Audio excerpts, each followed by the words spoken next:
ఓం సాయిరామ్. సమర్థ సద్గురు సాయినాథ్ మహారాజుకి జై. సాయి భక్తులందరికీ నమస్కారం అండి. మన బాబాగారి దయ వల్ల మనందరం బాగుండాలి, సంతోషంగా ఉండాలి అని చెప్పి మనస్ఫూర్తిగా కోరుకుంటూ ఈరోజు వీడియో స్టార్ట్ చేస్తున్నాను ఫ్రెండ్స్. ఇక ఈరోజు వీడియోలో మనం చూడబోయేది ఏంటి అంటే, తల్లి నీ భర్తను ఒక మాయలాడి తన ఉచ్చులో వేసుకునే ప్రయత్నం జరుగుతుంది. ఇది జాగ్రత్తగా విను. ఆ కిలాడి ఎవరు అనేది చెప్తాను, జాగ్రత్తగా విని తెలుసుకో బిడ్డ. జాగ్రత్తగా లేవు అంటే నువ్వు చాలా చాలా నష్టపోతావమ్మా. నీ భవిష్యత్తు కోసమే కదా నీ బాబాని ఇవన్నీ కూడా చెప్తున్నాను. కాబట్టి ఏమరపాటుగా ఉండకుండా జాగ్రత్తగా విని తెలుసుకొని ముందు ముందు ఏం చేయాలి అనేది ఒక ప్రణాళిక అనేది వేసుకొని దాని ప్రకారం నీ బాబా చెప్పిన దారిలో నడువు. నీ భవిష్యత్తు బాగుంటుంది, నీ జీవితం బాగుంటుంది. నీ జీవిత భాగస్వామిని నువ్వు రక్షించుకునే ప్రయత్నం కూడా నేను చెప్పబోతున్నాను, వినిబిడ్డ అని చెప్పి బాబాగారు అయితే మన కోసం ఒక మంచి సందేశాన్ని అయితే తీసుకొచ్చేసారండి. ఆ సందేశం ఏంటి, ఆ సందేశం రూపంలో బాబాగారు ఏం చెప్పబోతున్నారు అనేది తెలుసుకునే ముందుగా మన ఛానల్ని కనుక కొత్తగా ఎవరైనా చూస్తూ ఉన్నట్లయితే ప్లీజ్ సబ్స్క్రైబ్ చేసుకోండి ఫ్రెండ్స్. వీడియో నచ్చితే కనుక లైక్ చేసి సపోర్ట్ చేయండి. ఇక వీడియోలోకి వెళ్ళబోయే ముందుగా ఒక్కసారి మనకు తెలిసిన గురువుగారండి, షిరిడి సాయిబాబా ఆశీస్సులతో జ్యోతిష్యం చెప్తున్నారు గురూజీ సుబ్రహ్మణ్యం రాజు గారు. నెంబర్ 1 వశీకరణ స్పెషలిస్ట్. వీరి మొబైల్ నెంబర్ 9908224144. ఎలాంటి ప్రాబ్లం ఉన్నా సరే కేవలం ఫోన్ ద్వారా పూజలు చేసి పరిష్కరించేస్తారు. నేరుగా వెళ్లాల్సిన పని లేదు, పర్సనల్గా మీట్ అవ్వాల్సిన అవసరం కూడా లేదు. ఉన్న చోటనే కదలకుండా మూడో కంటికి తెలియకుండా మీ మొండి సమస్యలను సైతం మీరు పరిష్కరించుకోవచ్చు. ప్రేమ, పెళ్లి, ఉద్యోగం, రాజకీయం, విదేశీ ప్రయాణం, ధనం నిలకడగా లేకపోవటం, భార్యాభర్తల మధ్య గొడవలు, ఆస్తి తగాదాలు, అప్పుల బాధలు, స్త్రీలు పురుషులు ఎటువంటి గుప్త సమస్యలున్నా సరే నెంబర్ 1 వశీకరణ స్పెషలిస్ట్. మీ మీద, మీ ఇంటి మీద చెడు ప్రయోగం జరిగినా చేసి ఉన్నా కూడా నరదృష్టి, నరగోష్ట, సంతాన సమస్యలు, భార్యాభర్తల మధ్య, లవర్స్ మధ్య అనుమానాలున్నా, అపార్థాలున్నా, థర్డ్ పర్సన్ ఉన్నా సరే, అత్తాకోడళ్ళ మధ్య సఖ్యత లేకపోయినా ప్రతి ఒక్క ప్రాబ్లంకి చక్కటి సొల్యూషన్ ఇస్తున్నారండి. మీ వివరాలన్నీ కూడా సేఫ్ అండ్ సెక్యూర్గా ఉంచుతారు.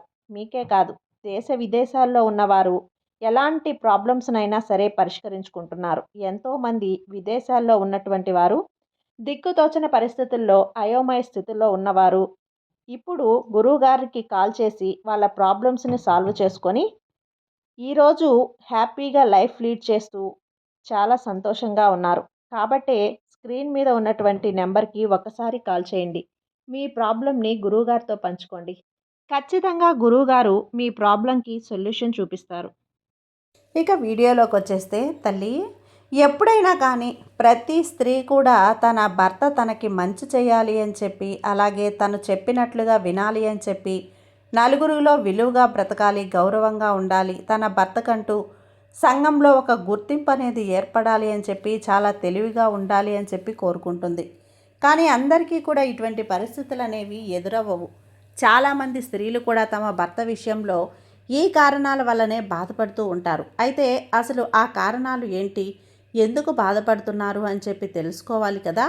ఒక స్త్రీ పడే కష్టాలు, బాధలు, సమస్యలు, భర్త నుంచి ఎటువంటి కష్టాలను ఎదుర్కొంటుందో మరొక స్త్రీకి తెలిసినప్పటికీ కూడా, నేను సంతోషంగా ఉన్నాను కదా, ఇక ఎదుటివారు గురించి నాకెందుకు, నేనైతే సేఫ్గా ఉన్నాను, వాళ్ళు ఎటుపోతే నాకెందుకు అని చెప్పి ఒక రకమైన విషపూరితమైన ఆలోచనలతోటి ఎదుటివారి యొక్క చెడును, నాశనాన్ని కోరుకుంటూ ఉండే స్త్రీలు చాలామంది కూడా ఈ సమాజంలో ఉన్నారమ్మా. స్త్రీ మాతృత్వంతో సమానమైనప్పటికీ కూడా ఇది అందరి స్త్రీల గురించి చెప్తున్న మాటలు కాదు. ఎవరైతే ఎదుటివారి యొక్క నాశనాన్ని, ఎదుటివారి యొక్క కుటుంబంలో ఎదుగుదల ఉండకూడదు అని చెప్పి కోరుకునే వారిని, ఎదుటివారిని ఒక రకంగా, వారి యొక్క కుటుంబాన్ని ఒక రకంగా, కడుపున పుట్టిన పిల్లల్ని కూడా ఒకరిని ఒక రకంగా, మరొకరిని ఒక రకంగా చూసే స్త్రీలు ఇప్పటి రోజుల్లో కూడా చాలామంది ఉన్నారమ్మా. అటువంటి వారందరూ ఎవరు అనేది ఖచ్చితంగా నిండా మునిగిన వాడికే చలివిలువేంటో తెలుస్తుంది అన్నట్లుగా, ఒడ్డున కూర్చున్న వాడికి ఆ చలి ఏంటో అర్థం కాదు అన్నట్లుగా, బాధలు పడని వారికి ఈ యొక్క బాధల గురించి ఏమర్థమవుతుంది. ఎవరైతే ఈ సుడిగుండంలో పడి వీళ్ళంటే మమ్మల్ని చూడటం లేదు, వీళ్ళ కడుపునే కదా పుట్టాం, మేము పుట్టింది మా మీద ఎందుకు విషాన్ని వీళ్ళు చూపిస్తున్నారు అని చెప్పి వాళ్ళ భార్యలను ఒక రకంగా చూస్తూ ఉంటారో, అవతల వారిని అంటే వారి తోడుగా వచ్చిన వాళ్ళని మరొక రకంగా చూస్తూ ఉంటారు. మా అమ్మ బిడ్డలను లేదా మా తమ్ముడు బిడ్డలను ఎంతో చక్కగా తల్లిదండ్రులు చూస్తున్నారు, మా కడుపున పుట్టిన పిల్లల్ని మాత్రం మరొక రకంగా చూస్తున్నారు. అసలు ఇదంతా ఎందుకు జరుగుతుంది అని చెప్పి చాలామంది కూడా వారి యొక్క మనసుని నరకయాతన చేసుకునేటువంటి కొడుకులందరికీ కూడా ఈ రోజు అందరూ ఈ సందేశాన్ని అయితే వినాలి. ఇదంతా కూడా నేను ఎందుకు చెప్తున్నాను అంటే, బిడ్డ ఎక్కడైనా కానీ ఒక తల్లికి 2 బిడ్డలు పుడితే ఆ 2 బిడ్డల్ని కూడా నవమాసాలు మోసి పేగు తెంచుకొని ఎంతో అల్లారు ముద్దుగా కని పెంచి బిడ్డల్ని పెద్ద చేసిన తర్వాత ఆ బిడ్డల యొక్క విషయంలో ఒకరి మీద స్వార్థం అనేది ఎందుకు వస్తుంది చెప్పండి? మరొకరి మీద ప్రేమ అనేది ఎందుకు కలుగుతుంది?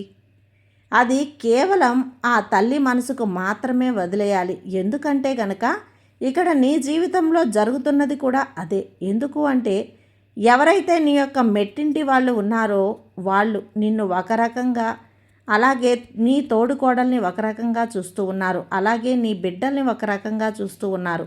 నీ బిడ్డల్ని ఎంతో ప్రేమగా, వారి బిడ్డల్ని అపురూపంగా చూస్తూ ఉన్నారు. ఇక్కడ వారి బిడ్డలను చూసే విషయంలో నువ్వు ఎప్పుడూ కూడా తప్పు పట్టట్లేదు. అలాగే నిన్ను చూడలేదని చెప్పి కూడా ఎప్పుడూ కోపం వచ్చినప్పుడు, ఆవేశం వచ్చినప్పుడు, అలాంటప్పుడు తప్ప మిగతా విషయాలలో చాలా వరకు కూడా నువ్వు సర్దుకుపోతూనే వస్తున్నావు. ఏది ఏదైనప్పటికీ కూడా నీ యొక్క మంచితనాన్ని అమాయకత్వంగా మార్చుకొని అలుసుగా చూసుకుంటూ ఎక్కడికక్కడ నీ యొక్క పతనాన్ని, నీ యొక్క కుటుంబ పతనాన్ని మాత్రమే వాళ్ళు చూస్తూ ఉన్నారు. ఎప్పటికప్పుడు కూడా ఏవైతే కర్మ అనేది ఉంటుందో ఆ కర్మ అనేది వారిని వెంటాడి వేధిస్తున్నప్పటికీ కూడా వాళ్ళు చేస్తున్నటువంటి తప్పును వాళ్ళు గ్రహించలేకపోవటం అనేది చాలా విశేషం బిడ్డ. ఇక్కడ నీ భర్త ఎవరైతే ఉన్నారో తమ యొక్క తల్లికి కానీ, తమ యొక్క తండ్రికి కానీ, వాళ్ళు నన్ను చూసినా చూడకపోయినా కానీ నేను నా తల్లిదండ్రులను వాళ్ళకిచ్చే విలువను ఇస్తూనే ఉంటాను. నా తల్లిదండ్రులకు చూపించే ప్రేమను చూపిస్తూ ఉంటాను. నా తల్లిదండ్రులకు నేను ఇచ్చే గౌరవాన్ని ఇస్తాను. ఎక్కడా కూడా వారి యొక్క విలువను తీసేయాలని కానీ, వారి యొక్క పరువును తీసేయాలి కానీ నా కంఠంలో ప్రాణం ఉండగా నేను జరగనివ్వను. అలాగే నా తోబుట్టువులు నాకు అన్యాయం చేసినా, నేను ఆపదలో ఉన్నప్పుడు నన్ను ఆదుకోకపోయినా సరే, నాకు కష్టం వచ్చినప్పుడు 1 రూపాయి అనేది నాకు సహాయం చేయకపోయినా కానీ వారు మాత్రం వారి యొక్క ప్రేమను, అలాగే వారితో నాకున్నటువంటి రక్త సంబంధాన్ని మాత్రం కలలో కూడా దూరం చేసుకోనమ్మా. ఆ బాధ్యత ప్రకారం ఏది ఎక్కడ ఎప్పుడు నిర్వహించాలో అది సక్రమంగా నేను నిర్వహిస్తూ వెళ్తాను. పాపం పుణ్యం భగవంతుడే చూసుకుంటాడు, ఎవరి కర్మలు వాళ్ళే అనుభవిస్తారు అని చెప్పి నువ్వు ఎప్పటికప్పుడు కూడా వారి గురించి తెలిపే ప్రయత్నం చేసినప్పటికీ కూడా అతనిలో ఇదే మాటని మనసులో పెట్టుకొని వారికి ఏ సాయం కావాలి అన్నా కూడా 1 అడుగు ముందు ఉంటున్నారే తప్ప నీ మాట విని ఎక్కడా కూడా దూరం తగ్గే ప్రయత్నం చేయలేదు సాయి.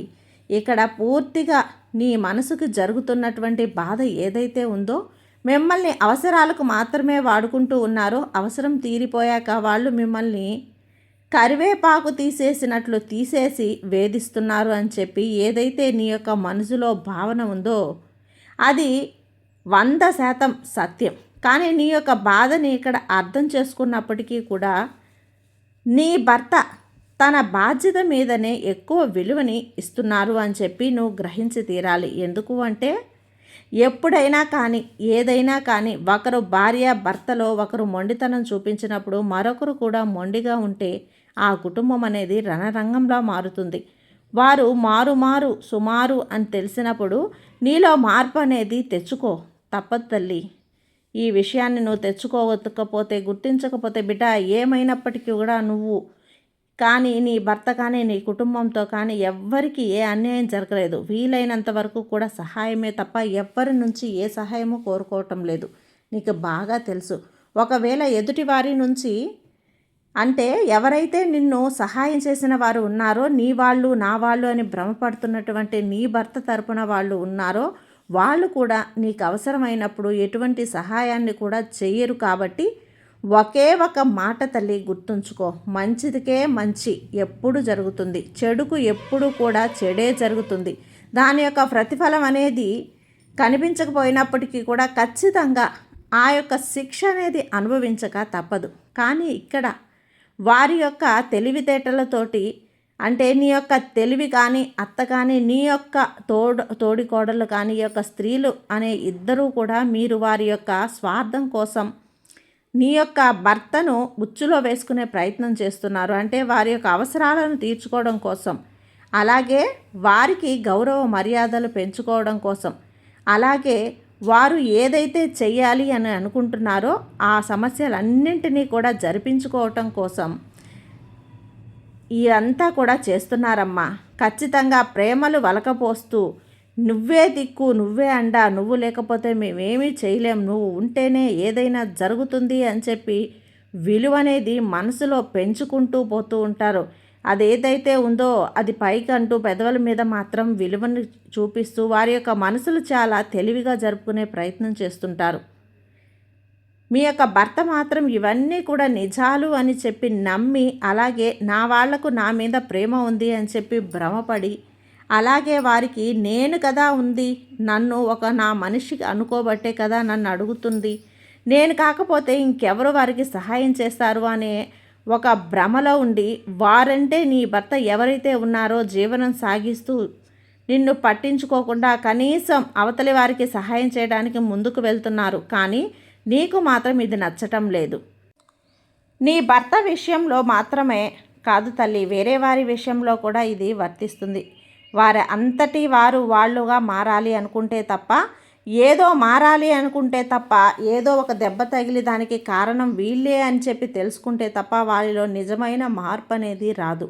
ఇప్పుడు ఏదైతే నువ్వు చెప్తున్నావో అది ప్రస్తుతానికి విన్నట్లుగా నటించినా చేసేవి మాత్రం చేస్తూనే ఉంటారు అని నువ్వు బాధపడుతున్నావు కదా. ఇక్కడ నువ్వు బాధపడినంత మాత్రాన ఏది సరే, నువ్వు పోరాడినా మాత్రాన వద్దు అని చెప్పి ప్రయత్నించినా, తప్పించుకోవాల్సిన మాటలనినా సరే, ఇక్కడ నువ్వు సాధించేది ఏదీ లేదు అన్న విషయాన్ని గుర్తుంచుకో. కాబట్టి నువ్వు నీ సంతోషాన్ని ఎదుటివారి కోసం ఎందుకు దూరం చేసుకోవాలి?